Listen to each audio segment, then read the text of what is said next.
Peter and Hugh lugged the heavy trunk out to the field. The wood was engraved with the complete history of the Ackerman family, something Sir Daniel was quite proud of. "How was the meeting?" Hugh asked, breaking the several-minute-long awkward silence. "Fine." Peter wasn't really supposed to talk about what he heard in those meetings. It was a real responsibility. He was the only squire in the castle who attended them. "Ooh, sounds exciting. I got Brida back to her chambers last night, by the way. No one is the wiser about our outing last night." "You didn't get in until late. Did you get in trouble?" The moon had eyes that flapped their wings. The vine, bristling with brown and gray tumors, wrapped around the moon's throat. It went into its mouth, and the moon died with a groan. "Peter!" Peter shook the vision away. The trunk was on its side, and Peter was on one knee. He helped Hugh right the trunk. A rock left a scratch on Sir Daniel's great-great-great-grandfather's shield. The mock battle was 2 days away, and Peter was dropping everything. "I'm sorry." "Peter, what happened?" Peter glanced around. "Since last night, I've been feeling funny." Hugh made the sign of the cross. "Pray, mon ami. That Magiciana's working something evil. I told you we shouldn't have gone there." Hugh didn't even see her. "Maybe I should talk to someone?" "Like who? Father Hemlin? Or Brother Carl might be able to help. He's only a monk, but he's learned beyond his years." Peter thought for a moment. "How about Doctor Ordulf?" Hugh shrugged.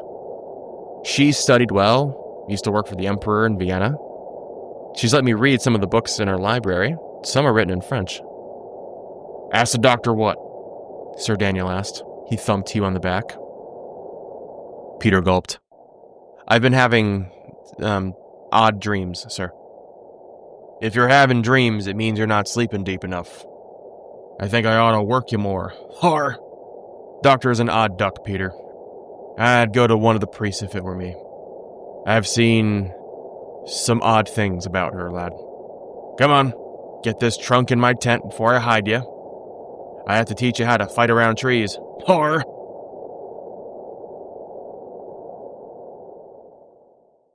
The hall was thinning out.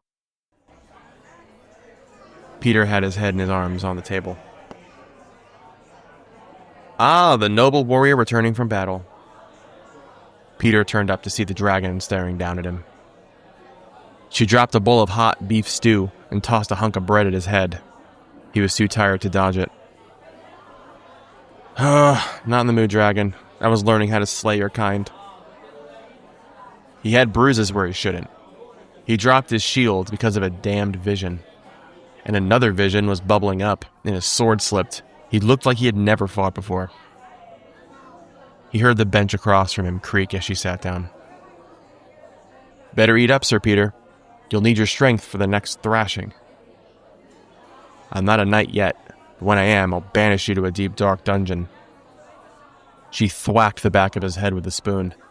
Peter shot up, rubbing the bump that was vigorously swelling. He needed another bruise like he needed a second arse. Brida said, "I'll eat it then if you aren't in the mood." Being over the bowl, he got a good whiff. He saw mushrooms and onions dancing in the broth between the bits of meat.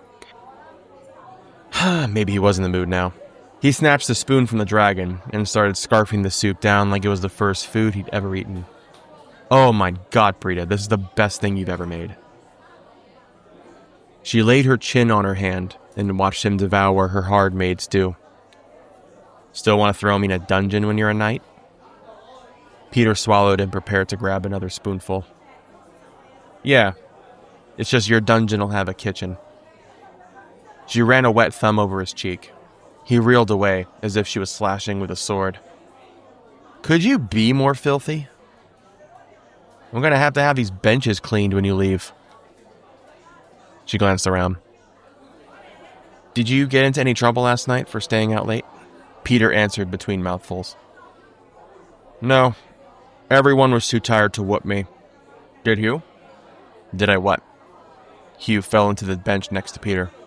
He was just as beat up, but had a nice bruise growing under his eye. In the back of the hall, a group of knights sat around empty dishes and full cups.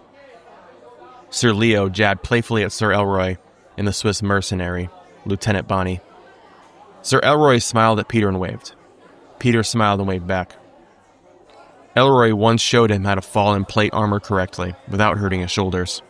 It's come in handy. Elroy let out another laugh. "Did you name that horse that kicked you?" Brida asked Hugh.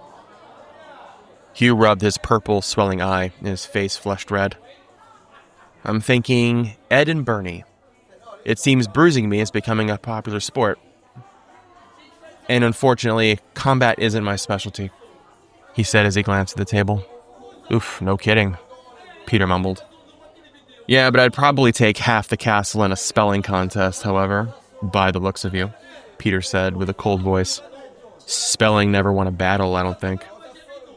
Nor does it repel wolves, but here we are. May I have a stew, Brida, s'il vous plaît?" God, this guy was annoying. "Coming up, Hugh," Brida said with a smile. "She's cheery today," Hugh commented. "I haven't been here long, but that comes across as unusual." Peter picked from his stew as Hugh sat next to him, not saying anything. Peter sighed and passed him an apple from the bowl.